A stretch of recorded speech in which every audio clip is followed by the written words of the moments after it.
Yawm al-Qiyamah. Yawm al-Qiyamah. Standing.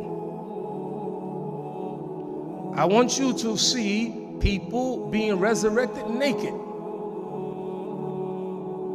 Standing, waiting to be judged by Allah subhanahu wa ta'ala. Okay, how long? Come on, let's go. Let's get it on. How long is it going to be?